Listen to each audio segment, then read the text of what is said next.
इतना आसान नहीं है कार्तिक।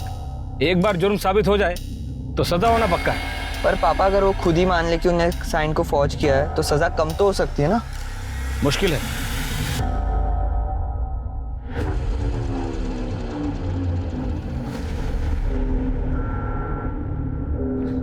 पापा पापा जिंदा ही है।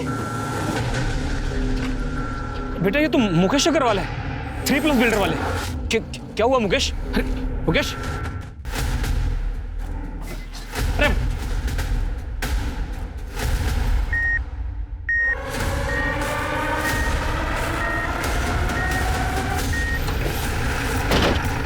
सर मैंने ही आपको फोन किया था। मुकेश जी को हॉस्पिटल लाते वक्त हमने उनका स्टेटमेंट रिकॉर्ड किया, पर इससे पहले कि उनका स्टेटमेंट पूरा होता वो बेहोश हो गए।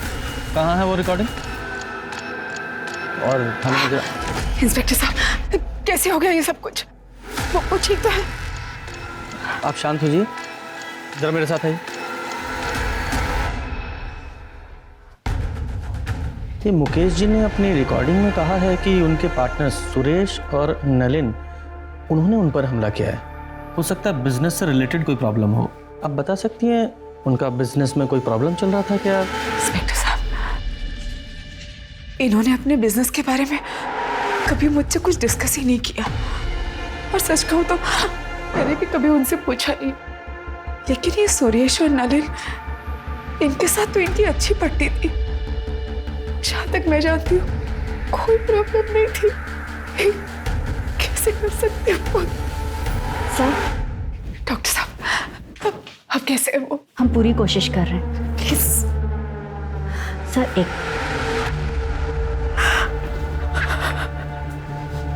ये सब क्या हो गया? सर पेशेंट की कंडीशन काफ़ी क्रिटिकल है, बचने के चांसेस बहुत कम है। अगर आपको स्टेटमेंट लेनी है तो आप बात कर लीजिए। Thank you doctor. Mukesh ji, ये देखिए, ये रिकॉर्डिंग देखिए। आप बिना प्रेशर लिए सिर्फ इशारे में बताइए, क्या ये स्टेटमेंट आपने रिकॉर्ड किया अपनी मर्जी से?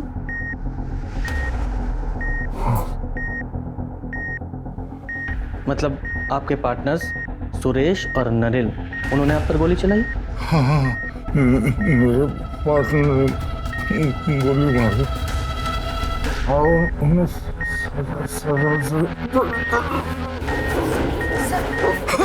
आप बाहर जाइए। नर्स बैग नीचे करो।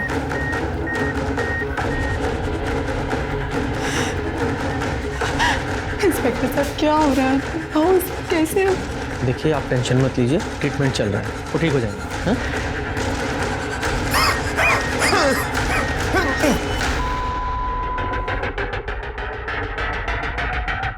I'm sorry, he's no more.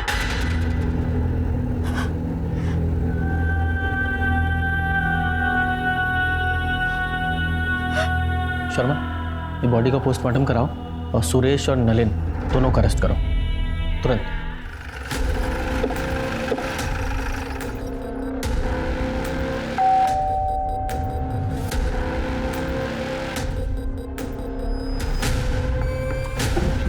इतनी रात को कौन आया?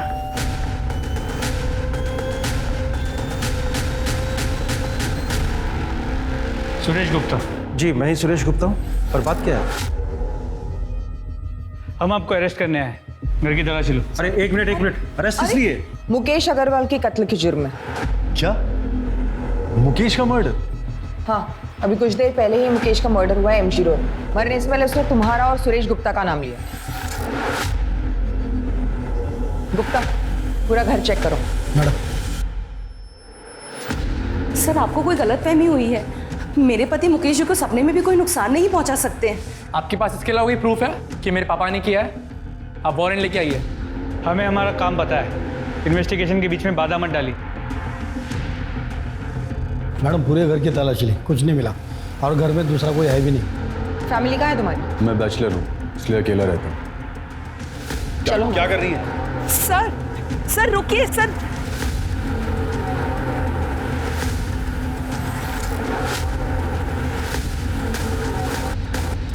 मुकेश का खून तूने किया ना? बोल।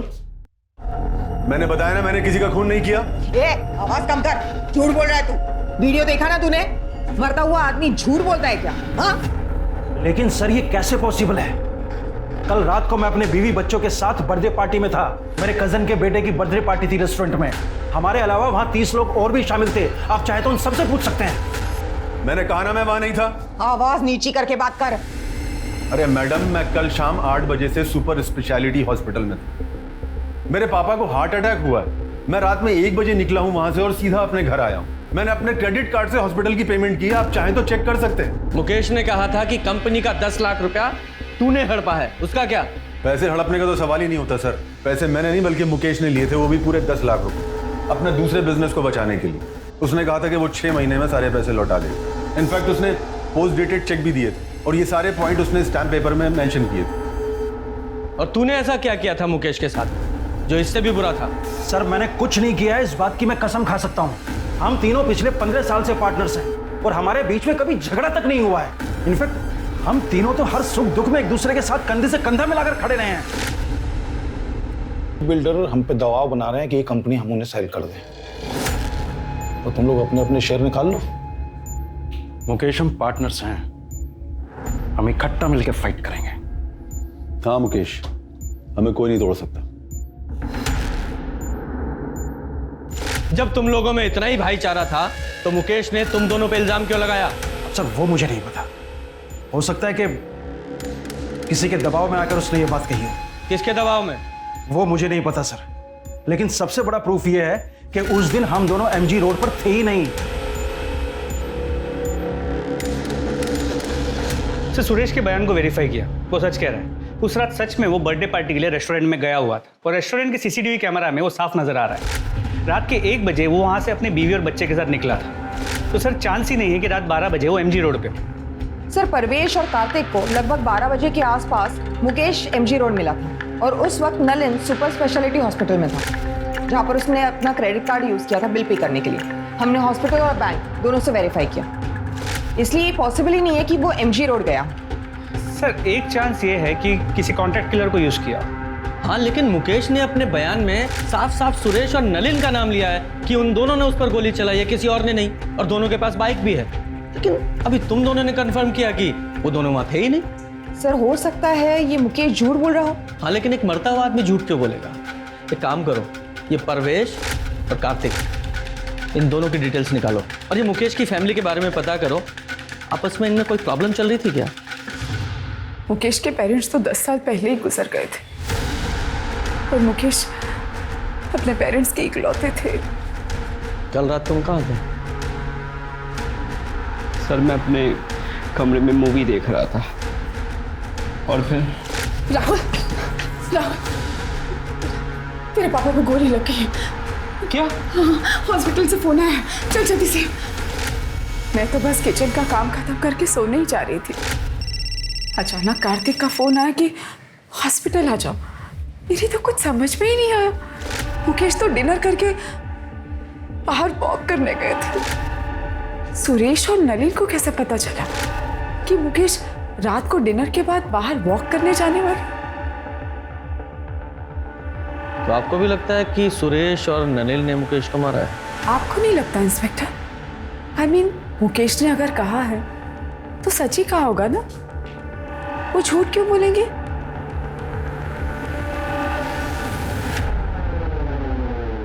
सर पोस्टमार्टम रिपोर्ट के हिसाब से मुकेश की मौत एक्सेसिव ब्लीडिंग की वजह से हुई है। सर करीब 10 फीट की दूरी से मुकेश के कंधे पे गोली चलाई गई और गोली की ट्रेजेक्टरी नीचे से ऊपर की तरफ है। सर हमने सुरेश और नलिन की स्टोरी वेरीफाई की और दोनों की कॉल रिकॉर्ड्स भी चेक किए। कॉल रिकॉर्ड्स में किसी हिस्ट्री शीटर या कॉन्ट्रैक्ट किलर का कनेक्शन नहीं निकला। सर शूटिंग का कोई आई विटनेस भी नहीं है और ना ही कोई सीसीटीवी कैमरा उस एरिया में है। रुको, आप ऐसे अंदर नहीं जा सकते। देखिए मैं 2 मिनट ही बात करना चाहती हूँ, प्लीज। इंस्पेक्टर साहब, मुझे पहचाना ना आपने? मुकेश की वाइफ। हाँ बोलिए।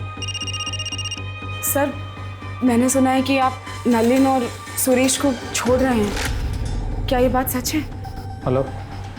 हाँ, छोड़ना ही पड़ेगा ना, क्योंकि मुकेश जी का स्टेटमेंट हमारी इन्वेस्टिगेशन के फैक्ट से मैच नहीं करता और उन दोनों के खिलाफ हमारे पास कोई पुख्ता सबूत नहीं है, इसलिए हम उन्हें ज़्यादा दिन कस्टडी में नहीं रख सकते। लेकिन सर आप भी जानते हैं, खून हुआ है मेरे पति का।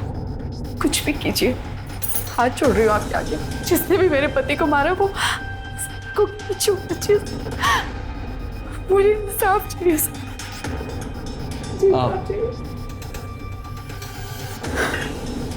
आप बिल्कुल चिंता मत कीजिए, जैसे ही कोई प्रोग्रेस होगी हम आपको इन्फॉर्म करेंगे।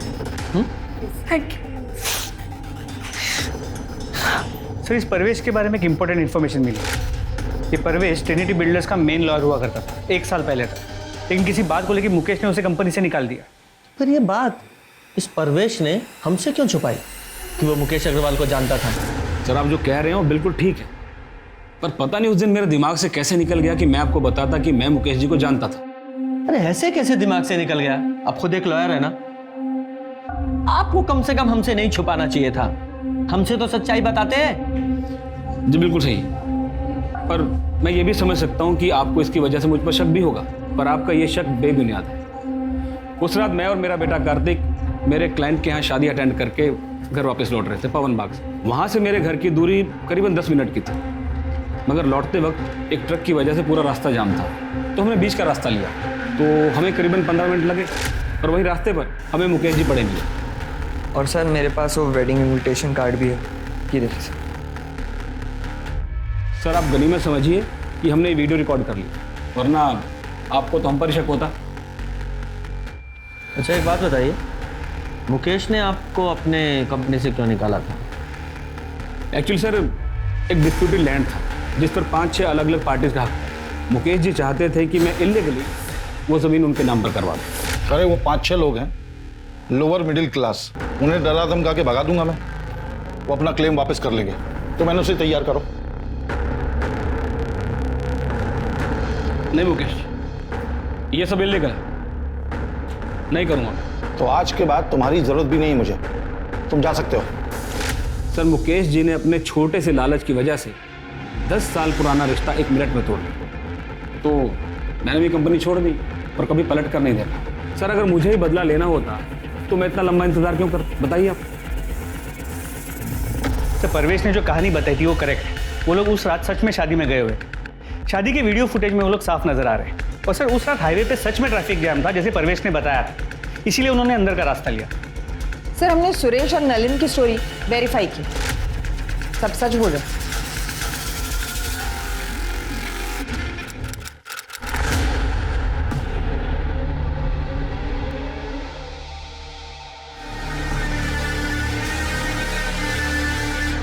Hello police station. Pooja check करो। सर ये 2 बुलेट शेल हैं, इन एविडेंस बैग में डालो। सर एंट्री वोल्ट से लगता है कि क्लोज रेंज से 2 बुलेट चलाई गई। और सर शायद इस लड़की की कल या आज मौत हुई है। सर कपड़े देख के लगता है इसके साथ कोई का साइन तो नहीं है। और सर लड़की के पास से ऐसा कुछ नहीं मिला है जिससे इसकी शिनाख्त हो सके। बंगला किसका है? सर ये तो नहीं पता चल पाया है कि जगह काफ़ी सुनसान है। यहाँ से सबसे नज़दीक जो घर है वो भी 500 मीटर दूर है और वो भी बंद। आसपास की बस्ती में जरा पता करो ये बंगला किसका है। सर ये मोबाइल मिला है, दीवार के पास पड़ा था। हो सकता है ये मोबाइल इस लड़की का हो। इस मोबाइल को लैब में भेजो और अनलॉक कराओ। बॉडी को पोस्टमार्टम के लिए भेजो। सर जिस लड़की की बॉडी हमें मिली थी उसका नाम साक्षी व्यास, और ये फ़ोन जो उस बंगले में मिला था अनलॉक हो गया। ये फ़ोन उसी का है। सर कॉन्टैक्ट लिस्ट में नाम देखिए। 3+ builders office, Mukesh Agarwal sir, Suresh Gupta sir, Nalin Sukhane. Mukesh Agarwal murder case. हाँ सर, और जिस बंगलों में हमें साक्षी व्यास की बॉडी मिली वो भी 3+ बिल्डर्स के नाम पर ही रजिस्टर्ड है। इन दोनों पार्टनर से फिर से मुलाकात करनी पड़ेगी। जी हम साक्षी को जानते हैं, हमारे यहाँ अकाउंट डिपार्टमेंट में काम करती है। मर्डर हुआ है उसका, वो भी आपकी कंपनी के बंगले में। क्या मर्डर हो गया? जी। लेकिन कल तो वो ऑफिस आई थी, आज नहीं आई, तो हमें लगा कि शायद अपनी माँ की देखभाल के लिए छुट्टी ले ली होगी। साक्षी की माँ नूतन बीमार रहती है, वो अपने बिस्तर से उठ तक नहीं सकती है। अच्छा एक बात बताइए, उसे कोई परेशान वगैरह तो नहीं कर रहा था? नहीं। उसका कोई अफेयर वगैरह? नहीं ऑफिसर, ऑफिस में तो ऐसा कुछ नहीं था। और वो बाहर क्या करती है वो हमें नहीं पता, लेकिन हाँ व्यवहार में अच्छी थी और काम भी अच्छा करती थी। उसके घर का एड्रेस दीजिए और हाँ, आपके स्टाफ से पूछताछ करनी है। हाँ श्योर। साक्षी ने अपने पर्सनल लाइफ के बारे में कभी आपसे कोई बात की है? नहीं सर, वो अपने आप में रहती थी, कभी किसी से ज़्यादा घुलती मिलती नहीं थी। साक्षी के बारे में हम ज़्यादा कुछ नहीं जानते सर।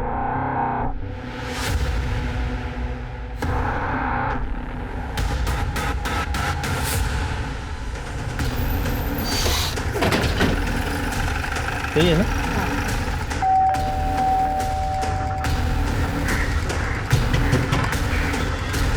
क्या हुआ सर? वो हमें साक्षी की माँ से मिलना है। नूतन जी तो बिस्तर पे है और उनकी बेटी साक्षी ऑफिस में होगी। क्या बात है इंस्पेक्टर? साक्षी का मर्डर हुआ। क्या?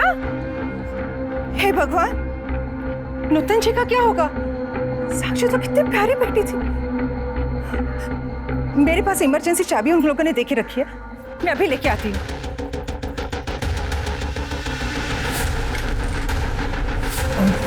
सर ऊपर प्लीज।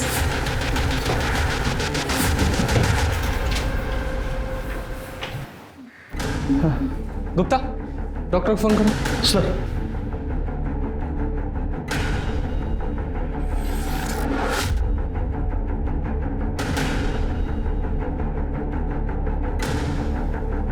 पूजा, जरा आस पड़ोस में साक्षी के बारे में पता करो। सब आप आइए। भगवान साक्षी जैसी बेटी सबको दे। इतना साल से उसकी माँ बीमार रहती थी कि 3 साल पहले उन्होंने बिस्तर ही पकड़ ली, पर साक्षी, उसने कभी हिम्मत नहीं हारी। मैंने तो साक्षी से कहा भी था कि अपनी माँ को ओल्ड एज होम में शिफ्ट कर दी। माँ की सेवा मेरे जैसे और कौन करेगा रंजना आंटी? और जब तक मैं हूँ, मैं किसी और से माँ की सेवा क्यों करवाऊँ? क्या साक्षी को कोई परेशान करता था, या फिर किसी से लड़ाई हुई हो, या फिर उसका कोई अफेयर वगैरह? नहीं नहीं मैडम, हमारा मोहल्ला तो बहुत सेफ है और साक्षी को नूतन जी की सेवा और उसकी नौकरी में से फुर्सत ही कहाँ मिलती थी जो वो कोई अफेयर करे। तो इसका मतलब ये साक्षी एक आइडियल बेटी थी, एक अच्छी पड़ोसी भी थी। हाँ सर, मेरी राजीव सर से भी बात हुई। उन्होंने कहा कि साक्षी ऑफिस में भी बहुत अच्छे से काम करती है। सर लेकिन अजीब बात यह है कि साक्षी के ऑफिस में साक्षी के बारे में किसी को कुछ भी नहीं पता, और उससे अजीब बात यह है कि साक्षी के बैंक अकाउंट में कभी भी 3+ बिल्डर्स से कोई पेमेंट रिफ्लेक्ट नहीं हो रही। हाँ लेकिन हमने जब बैंक स्टेटमेंट चेक किया तो एक पेमेंट आई थी जो मैटरनिटी क्लिनिक को की गई थी। जरा पता करो ये पेमेंट क्यों की गई थी। जी मैम, 2 महीने पहले साक्षी व्यास ने यहाँ पे अबॉर्शन करवाया था। कंसर्न किसने दिया था? उसकी मदर नूतन व्यास, जो उसको यहाँ पे अबॉर्शन के लिए लेके आई थी। सर मैंने हॉस्पिटल का सीसीटीवी फुटेज चेक किया। जो औरत साक्षी के साथ अबॉर्शन के लिए गई थी वो 3+ बिल्डर्स के ऑफिस की एक एम्प्लॉई है। उसका नाम ज्योति है। ये तुम लोगों की कंपनी में चल क्या रहा है? साक्षी एम्प्लॉय थी ना आपकी, फिर उसके बैंक अकाउंट में एक भी सैलरी डिपॉजिट क्यों नहीं हुई? आप सही कह रहे हैं सर, हमारे पास उसकी सैलरी का कोई रिकॉर्ड नहीं है, क्योंकि उसे सारी पेमेंट कैश में होती थी। क्यों? क्योंकि साक्षी का पूरा पैसा उसकी माँ की दवाइयों और उसके इलाज में जाता था। तो उससे क्या? वो इसलिए कि साक्षी नहीं चाहती थी कि उसकी सैलरी का एक भी पैसा टैक्स में कटे। अच्छा, कमाल की कंपनी चला रहे हैं आप लोग। मतलब एक एम्प्लॉय के लिए सारी कंपनी के रूल आप ताक पर रख देंगे। आइए, ये आप ही के एम्प्लॉय है ना? ये मोहतरमा साक्षी के साथ हॉस्पिटल गई थी उसकी माँ बनके उसका अबॉर्शन कराने के लिए, जबकि साक्षी का कोई बॉयफ्रेंड तक नहीं है। सीधे सीधे और साफ साफ बताइए, ये चल क्या रहा है आप लोगों की कंपनी में? बोलिए। मुकेश ने हमें बताया था कि उसका साक्षी के साथ अफेयर है, इसलिए साक्षी ने जब कैश पेमेंट की बात की तो हम दोनों मना नहीं कर पाए। सर हम सच बोल रहे हैं, हम दोनों आपसे कुछ नहीं छिपा रहे। ये मुकेश मर्डर केस की इन्वेस्टिगेशन के दौरान ये एंगल तब सामने नहीं आया था। सर साक्षी की पोस्टमार्टम रिपोर्ट के हिसाब से उसकी मौत 4 मार्च को 4 से 6 बजे के बीच हुई, और सर 2 बुलेट्स फायर की गए, जिसकी वजह से उसके इंटरनल ऑर्गन डैमेज हुए और उसकी मौत हो गई। और सर बैलिस्टिक रिपोर्ट के हिसाब से जिस गन से साक्षी को मारा गया था उसी गन का इस्तेमाल हुआ था मुकेश को मारने के लिए भी। मतलब साफ है कि साक्षी और मुकेश मर्डर केस आपस में कनेक्टेड हैं। हमारे पास जितने भी एविडेंस है मुकेश मर्डर केस के वो सारे इकट्ठा करो। हम मुकेश मर्डर केस को रीओपन करने के लिए कोर्ट में एप्लीकेशन दे रहे हैं। सर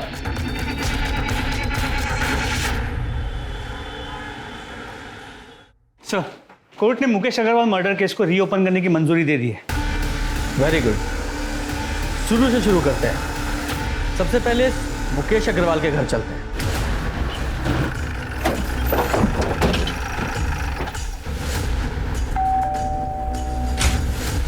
अलका अग्रवाल से मिला? नहीं है, बाहर गई है। तुम कौन हो? नीति अग्रवाल, मुकेश अग्रवाल की बेटी। लीजिए, आ गई आपकी अलका मैडम।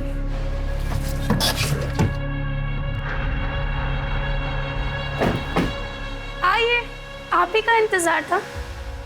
देखिए ना, आपसे मिलने कौन आया। नीति, अपने कमरे में जाओ। इंस्पेक्टर साहब, नीति के बिहेवियर के लिए मैं आपसे माफ़ी चाहती हूँ। नीति मुकेश और मुकेश की पहली पत्नी प्रेरणा की बेटी है। मुकेश ने प्रेरणा को 6 साल पहले डिवोर्स देके मुझसे शादी कर ली थी, इसीलिए नीति थोड़ा चिढ़ती है मेरे से। तो फिर ये राहुल? राहुल तो 22 साल का है। दरअसल मुकेश और मेरे रिलेशन के बारे में हमने प्रेरणा को कभी कुछ नहीं बताया था, लेकिन 6 साल पहले प्रेरणा को हमारे रिलेशनशिप के बारे में पता चल गया और प्रेरणा ने मुकेश से डिवोर्स ले लिया। उसके बाद डिवोर्स देकर वो नीति को भी यतीम बनाकर जाने कहाँ चली गई। और नीति, उस वक्त वो सिर्फ 20 साल की थी और उसे ये लगता था कि उसके पेरेंट्स के डिवोर्स का सबसे बड़ा कारण मैं ही हूँ। मुकेश की पहली पत्नी प्रेरणा, वो कहाँ है? उसके बारे में मुझे कुछ नहीं पता। हाँ, इतना कह सकती हूँ कि जब तक मुकेश जिंदा थे वो हर महीने प्रेरणा को कुछ पैसे भेजा करते थे। मुकेश का अफेयर तो उसकी कंपनी के अकाउंटेंट साक्षी के साथ भी था, उसका भी ख्याल रखते थे वो। साक्षी? कौन साक्षी? माफ कीजिए, मैंने तो ये नाम कभी सुना ही नहीं है। मैं नहीं जानती इस लड़की को कौन है ये। झूठ क्यों बोल रही है? सबको पता है कि मेरा बाप कितना घटिया और कितना गिरा हुआ इंसान। नीति, तू चुप कर। सर, मेरे बाप ने पहले इस कमीनी के लिए मेरी माँ को छोड़ा और फिर तीसरा अफेयर चलाया साक्षी के साथ, और जैसे ही इसको पता चला इसने। खबरदार जो मुझसे झूठ खाता। सब समझ में आ रहा है मुझे। कौन है ये साक्षी? उसी की वजह से आजकल संडे को भी आपको ऑफिस में काम आ जाता है। ऑफिस में वर्कलोड है तो काम करूंगा ना। झूठ मत बोलिए मुझसे। यही एक्सक्यूजेस तुम प्रेरणा को दिया करते थे मेरे लिए। आज वही झूठ आप साक्षी के लिए मुझे बोल रहे हो। आप साक्षी, ऐसा कुछ भी नहीं हुआ था। तो जाने नशे में क्या क्या इमेजिन करती रहती है। और सच तो ये है कि ये तो हमेशा यही चाहती थी कि हम लोगों में हमेशा झगड़े होते रहे। झूठ बोलना बंद करो। सर, अगर आपको मेरी बात पे यकीन नहीं है ना, तो राहुल से पूछ लीजिए। नीति, क्यों मेरा घर बर्बाद करने पे तुली पड़ी है तू? घर बर्बाद मैंने किया या तूने हमारा घर बर्बाद किया?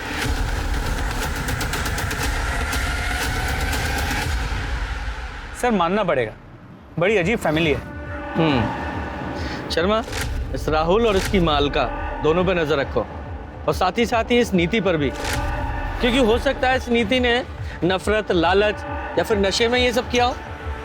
इस नीति की CDR, लोकेशन और कॉन्टैक्ट डिटेल्स निकालो। जरा पता करो ये नीति मुकेश के मर्डर वाली रात को कहाँ थी, क्योंकि हो सकता है कि नीति और उसकी माँ प्रेरणा ने मिलकर ही मुकेश को मारा हो।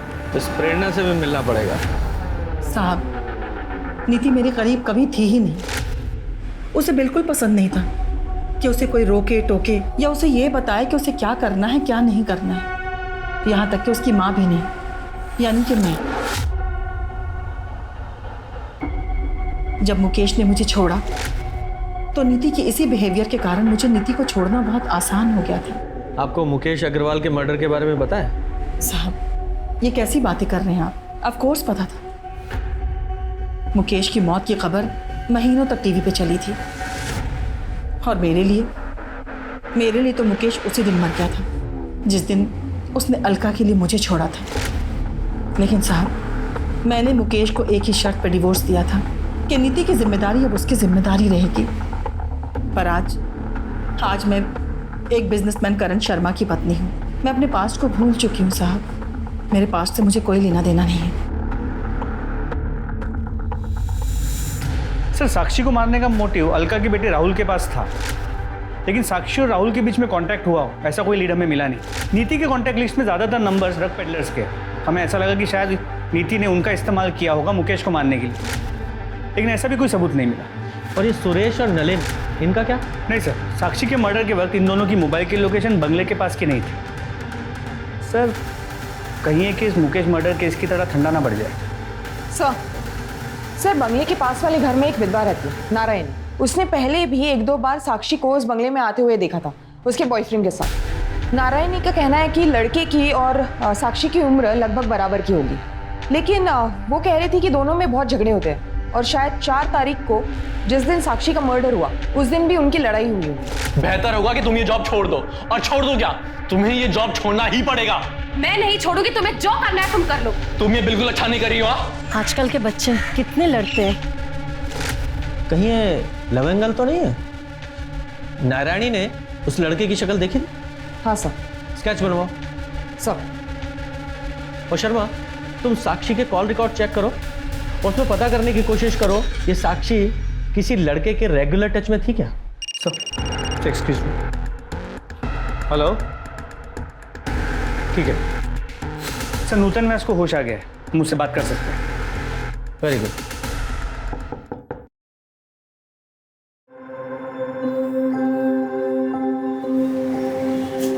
नमस्ते सर आप लोग, साक्षी कहाँ है? साक्षी ने हमें यहाँ भेजा है। उसने कहा है कि आप घर चलिए, मैं आती हूँ, तब तक आपसे बातें करते हैं। साक्षी के बारे में कुछ बताइए ना। साक्षी तो लगता ही नहीं मेरी बेटी है। उसने माँ की तरह मेरा ख्याल रखा।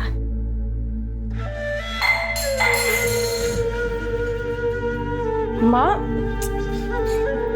आप क्यों परेशान हो रहे हो? मुझे बोल दिया होता।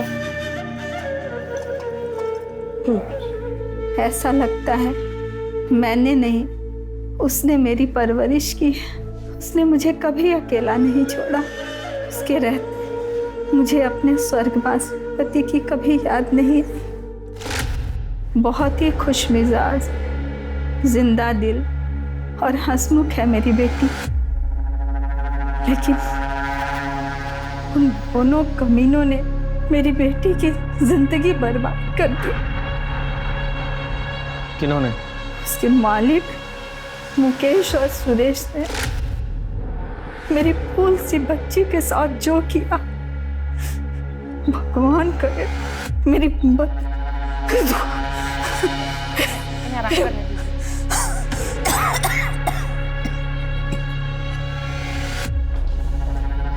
शर्मा, इस सुरेश को अरेस्ट करने की तैयारी करो। बोल, साक्षी को क्यों मारा? नहीं मारा मैंने साक्षी को। ये ऐसे नहीं बताएगा, जरा इसकी और खातिरदारी करो तब बताएगा। नहीं सर, मैं मानता हूँ कि उस दिन जब मैंने साक्षी और मुकेश को साथ में देखा था तो मेरी नीयत खराब हो गई थी। बस मुझे लगा जब वो मुकेश के साथ सो सकती है तो फिर मेरे साथ क्यों नहीं। इसलिए एक दिन मैंने उसे किसी काम में उलझाए रखा, और जब सब ऑफिस से चले गए और उसके और मेरे अलावा ऑफिस में कोई नहीं बचा, तब सर ये मैंने आउटस्टैंडिंग अमाउंट की डिटेल्स मेल कर दी। सर मैं निकलती हूँ। अरे रुको, इतनी जल्दी क्या जाने की?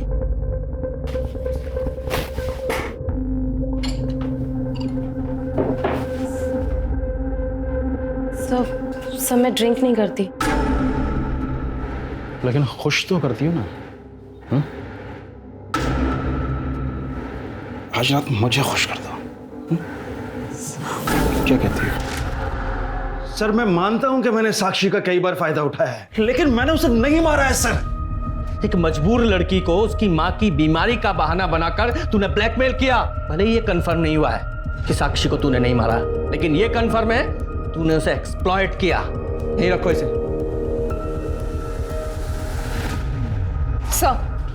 सर नारायणी के हिसाब से यही वो लड़का है जो साक्षी के साथ उस बंगले में आता था। ऐसा लग रहा है देखा है मैंने इसे, पर फिलहाल पहचान में नहीं आ रहा। कहाँ देखा था? साक्षी के सीडीआर को चेक किया। सुरेश के बेटे आर्यन और साक्षी के बीच कई बार बात हुई, और सबसे इंपॉर्टेंट बात यह है कि साक्षी के मर्डर वाले दिन भी आर्यन ने साक्षी को फोन किया था। यस,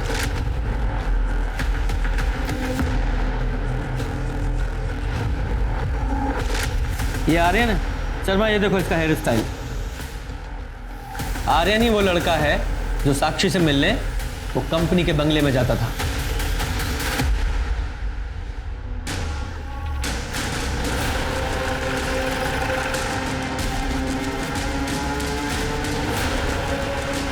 एक सेकेंड, पापा ऑफिस में नहीं है और ना ही नलिन अंकल। तेरे पापा तो ऑलरेडी हमारे मेहमान हैं और अच्छा है नलिल में यहाँ नहीं है, क्योंकि तेरे से सवाल करते तो खामा-खा अड़ंगा लगाता। क्या मुझसे सवाल? क्यों? केबिन में बात करें? केबिन में क्यों? यहीं कीजिए, सबके सामने। ठीक है, अगर तुझे प्रॉब्लम नहीं है तो यही पूछ लेते हैं। साक्षी को तू कितनी अच्छी तरह से जानता था? साक्षी मैं नहीं जानता था। झूठ बोलता है। इस कंपनी में एम्प्लॉय थी वो और बोलता है नहीं जानता। हाँ मतलब मैं उसे एम्प्लॉय की तरह जानता हूँ बट पर्सनली नहीं। तो फिर कंपनी के बंगले में उससे क्यों मिलने जाता था? एक सेकेंड, क्या बोले जा रहे हैं आप? कुछ ही मत बोलिए आप। कुछ भी नहीं बोल रहा हूँ। आई विटनेस है हमारे पास जिसने तुझे और साक्षी को उस बंगले में कई बार देखा था। 4 मार्च को जिस दिन साक्षी का मर्डर हुआ, तेरे फोन की लोकेशन उसी बंगले के पास की है। बोल, क्यों हमारा साक्षी को? और क्या करता मैं सर? मैंने उस साक्षी को कितनी बार वार्न किया, उससे भीख तक मांगी कि वो मेरे पापा से नहीं मिले, पर वो मेरी एक नहीं सुनती थी।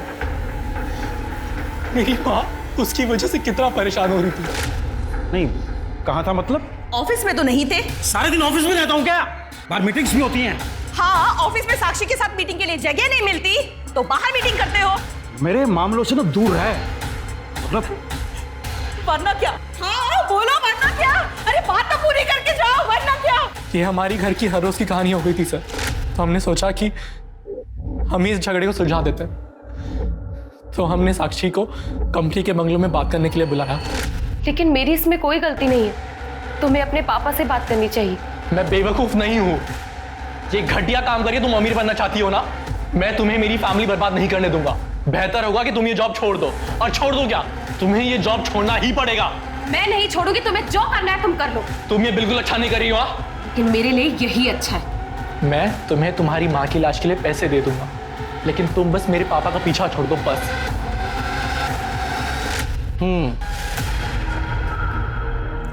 तो उस बंगले के पास में रहने वाली नारायणी को लगा कि तुम दोनों की लड़ाई 2 प्यार करने वालों की नोकझोंक है, और तुम दोनों की आपस में लड़ाई हुई थी ना। साक्षी को मुझ पर विश्वास नहीं था। उसे लगता था कि मैं अपना प्रॉमिस नहीं निभाऊंगा, इसलिए उसने पापा से मिलना बंद नहीं किया।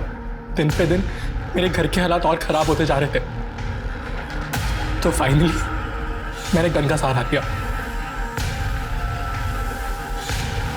गन कहां से मिली?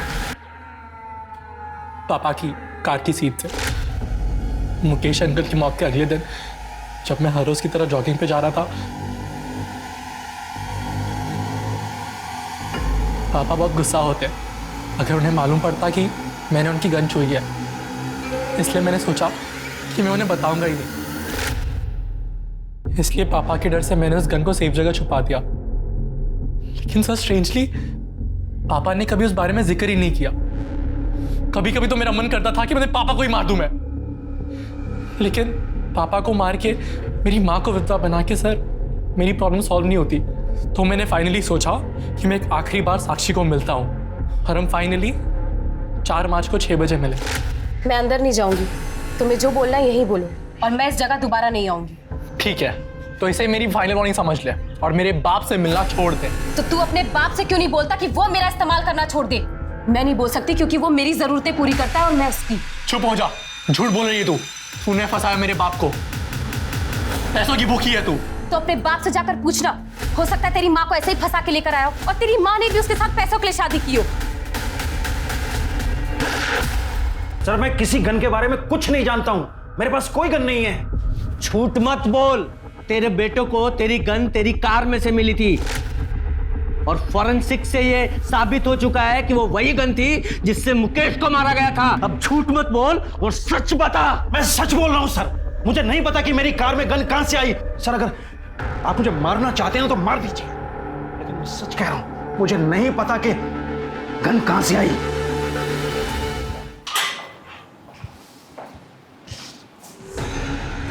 शर्मा, कहीं ये सुरेश सच तो नहीं बोल रहा है? कोई सचमुच में ही सुरेश को मुकेश के मर्डर में फंसाने की कोशिश कर रहा हो? सर जब ऑफिस में पूछताछ की थी तो वहाँ के लोगों ने कहा था कि ऑफिस की कार तीनों पार्टनर्स यूज़ करते हैं और एक एक्स्ट्रा चाबी ऑफिस में भी होती है। हाँ, तो ऐसा हो सकता है ना कि या तो कातिल इन तीनों पार्टनर्स की फैमिली में से ही कोई है, या फिर इनके अलावा कोई ऐसा आदमी जिसकी पहुंच उन चाबियों तक थी। उसने मुकेश का मर्डर किया और गन इस सुरेश की कार में प्लांट कर दी। कौन हो सकता है ऐसा? इसमें साफ साफ तो लिखा है कि मुकेश अग्रवाल को जो गोली मारी गई वो सीधी नहीं बल्कि नीचे से ऊपर की तरफ। इतनी बड़ी भूल हमसे हुई कैसे? सर ये बात तो मैंने आपको बताई थी, इसमें भूल कैसे? भूल यही है कि हमने इतनी इंपॉर्टेंट इंफॉर्मेशन को नजरअंदाज किया है। मतलब मैं तुम्हें समझाता हूँ। मुकेश अग्रवाल की हाइट 6 फीट की थी और पोस्टमार्टम रिपोर्ट के हिसाब से उसे लगभग 10 फीट दूर से गोली मारी गई और गोली की ट्रैजेक्टरी नीचे से ऊपर की तरफ थी। जनरली लोग जब शूट करते हैं तो वो चेस्ट पे निशाना लगाते हैं, लेकिन मुकेश को गोली शोल्डर पे लगी। इसका मतलब वो कोई प्रोफेशनल शूटर नहीं था जो सिर्फ 10 फीट की दूरी से सही निशाना नहीं लगा पाया। शर्मा, जरा शोल्डर को एम करो और शूट करो।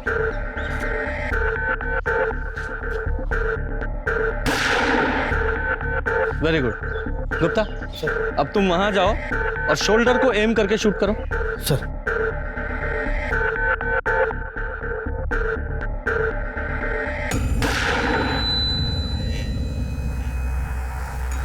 करेक्ट। शर्मा, जरा इधर आओ। ये देखो, ये वो टारगेट है जो तुम्हारी बुलेट से हिट हुआ। वो एकदम सीधी बॉडी के पार हुई है और गुप्ता ने जो शोल्डर पे गोली शूट की उसकी ट्रेजेक्टरी नीचे से ऊपर की तरफ। मतलब जिसने भी शूट किया है उसकी हाइट मुकेश की हाइट से काफी कम थी। गुप्ता, तुम्हारी हाइट कितनी है? सर मेरे 5'8". 5 फुट 8 इंच। शर्मा, हमारे सस्पेक्ट्स में से किसकी हाइट 5 फुट 8 इंच की है? जरा पता लगाओ। सर मुकेश मर्डर केस के सारे सस्पेक्ट, सुरेश, उसकी पत्नी काजल, उसका बेटा आर्यन, मुकेश की पहली पत्नी प्रेरणा, उसकी बेटी नीति, मुकेश की पत्नी अलका और वो लॉयर परवेश और उसका बेटा कार्तिक, किसी की भी हाइट मुकेश की हाइट से या तो ज्यादा है या उसके बराबर है या बहुत कम है। किसी की भी हाइट परफेक्ट 5 फुट 8 इंच नहीं है, वो सिर्फ तेरी है। बता, क्यों मारा अपने फादर को? मैंने अपने पापा को नहीं मारा। तो रो क्यों रहा है? उन्हें नहीं मारना था, उन्हें तो बस एक गोली में घायल करना था। मतलब गोली तू नहीं चलाई? ये सब पापा का ही आइडिया था। मैं आप पे गोली कैसे चला सकता हूँ? मुझे मारना नहीं है, सिर्फ घायल करना है, ताकि मैं ये इल्ज़ाम सुरेश और नलिन पे लगा सकूं। इन दोनों ने मेरी जिंदगी मुश्किल कर रखी ऑफिस में। एक बार वो दोनों अरेस्ट हो गए ना, पूरी कंपनी हमारी होगी। जिंदगी में इससे बड़ी सिक्योरिटी और क्या होगी? पर साक्षी का क्या? आप उसे छोड़ दोगे ना? हाँ, छोड़ दूंगा उसे। प्रॉमिस? हाँ। पापा ने पूरा प्लान तैयार कर लिया था। मेरे पास सुरेश अंकल के कार की डुप्लीकेट चाबी भी थी और मैं वहां चला गया जहां पापा ने मर्डर का प्लान किया था। ये जगह मैंने इसलिए चुनी है कि यहाँ आधी रात को भी ट्रैफिक होता है। हर 5-6 मिनट में कोई ना कोई कार पास होती है। सिटी हॉस्पिटल सिर्फ यहाँ से 10 मिनट की दूरी पे है और सबसे बड़ी बात, सुरेश का घर यहाँ से सिर्फ 3 किलोमीटर दूर है। पापा, मुझे डर लग रहा है बहुत। कर पाऊंगा क्या? नहीं बेटा, मुझे पूरा भरोसा है, तुम कर लो। पापा ने जैसा सोचा था वैसा नहीं हुआ। उन्होंने मुझे मना किया था कि मैं उनकी मदद ना करूं। तो तेरे पापा मुकेश को कैसे पता था कि सुरेश की कार वहां खड़ी है? पापा को पता था कि सुरेश अंकल पार्टी जा रहे हैं और वो पार्टी जाकर जरूर ड्रिंक करेंगे, और सुरेश अंकल जब ड्रिंक करते तो अपनी गाड़ी नहीं चलाते। ये मुकेश का लालच ही था जिसने उसकी सोच पे पर्दा डाल दिया था। मुकेश का कातिल खुद मुकेश ही था। मुकेश ने प्लान तो अच्छा बनाया था, पर 10 मिनट की देरी ने उसकी जान ले ली और फिर शूटिंग एक एक्सीडेंटल मर्डर बन गया। पुलिस ने राहुल को अपने पिता के प्लान में साथ देने और फिर शूटिंग के लिए गिरफ्तार किया। मुकेश के प्लान ने बहुत सारे लोगों की जिंदगियां बर्बाद कर दी। अगर पुलिस से इन्वेस्टिगेशन में चूक नहीं हुई होती तो ये केस शायद पहले ही सॉल्व हो जाता। लेकिन इस केस की नियति कुछ और थी। लालच बुरी बला है, संतुष्ट जीवन ही सुखी जीवन का मूल मंत्र है। अब मैं सोनाली कुलकर्णी आपसे विदा लेती हूँ। कल फिर मिलेंगे क्राइम पेट्रोल सतर्क जस्टिस रीलोडेड के इस नए अध्याय के साथ। तब तक सुरक्षित रहें, सतर्क रहें और अपने परिवार का ख्याल रखें। देखते रहिए क्राइम पेट्रोल सतर्क। जय हिंद।